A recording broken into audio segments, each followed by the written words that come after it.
झारखंड लोकतांत्रिक क्रांतिकारी मोर्चा जेएलकेएम के विधायक जयराम महतो जेपीएससी और जेएसएससी में भ्रष्टाचार के खिलाफ जयपाल सिंह स्टेडियम में चल रहे छात्रों के आंदोलन के समर्थन में रविवार को पुराने विधानसभा परिसर में 1 दिवसीय निर्जला उपवास पर बैठ गए हैं। उन्होंने सरकार से छात्रों की मांग पर जल्द से जल्द सकारात्मक निर्णय लेने की अपील की है।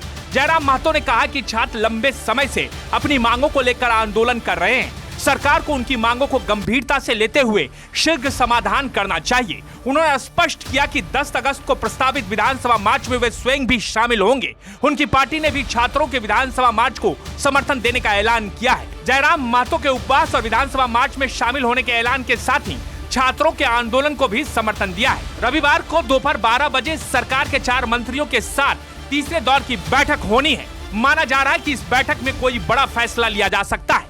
दूसरी ओर भूख हड़ताल के 8वें दिन देवेंद्रनाथ महतो की रविवार सुबह तबियत बिगड़ गई और फिलहाल डॉक्टरों की देखरेख में स्लाइन के माध्यम से उनका उपचार जारी है। हमें लग रहा है सरकार को मालूम है कि दोषी कौन कौन होंगे, क्योंकि ये छोटा मोटा मैटर है नहीं। 40 लाख, 50 लाख, 60 लाख एक सीट के लिए पैसा लिया जा रहा है, सीटों को लाखों रुपए में बेचा जा रहा है। तो हमें लगता है कि मामूली सा अधिकारी या फिर मामूली सा आदमी उन पैसों को पचा पाएगा। उसमें बड़े लोग हैं, बड़े बागड़ बिल्ले हैं और वे लोग कहीं ना कहीं पर्दे के पीछे से बाहर आ जाएंगे। इस बात का सरकार को डर है और शायद उनके बाहर आने से सरकार की सल्तनत हिल सकती है, इसलिए वो बचाव करने का प्रयास कर रही है।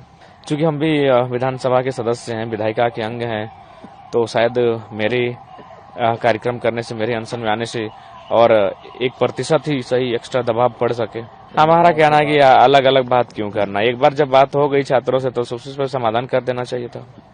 अब देखिए सुप्रीम कोर्ट पे तो पहुंचा है, अब कोर्ट की अपनी अलग व्यवस्थाएं हैं, उनका क्या निर्णय आता है और उसमें सरकार की क्या भूमिका रहती है। हाँ, होना चाहिए।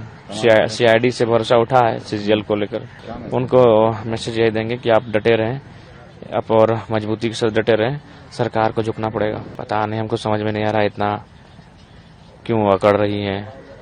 बच्चे भूख हड़ताल पर बैठे हैं, तबीयत बिगड़ रही है, संवाद करके समाधान करना चाहिए। बोलने में काफी दिक्कत है। डॉक्टर बोला शुगर, बीपी सब लो है और पूरा बॉडी डिहाइड्रेट हो गया है। हॉस्पिटल ले जाएंगे बोल रहे थे, बॉडी का ऑर्गन सपोर्ट नहीं कर पा रहा। हम नहीं गए हैं, स्टूडेंट लोग गए थे, अपना मांग पत्र सौंप दिया है स्टूडेंट।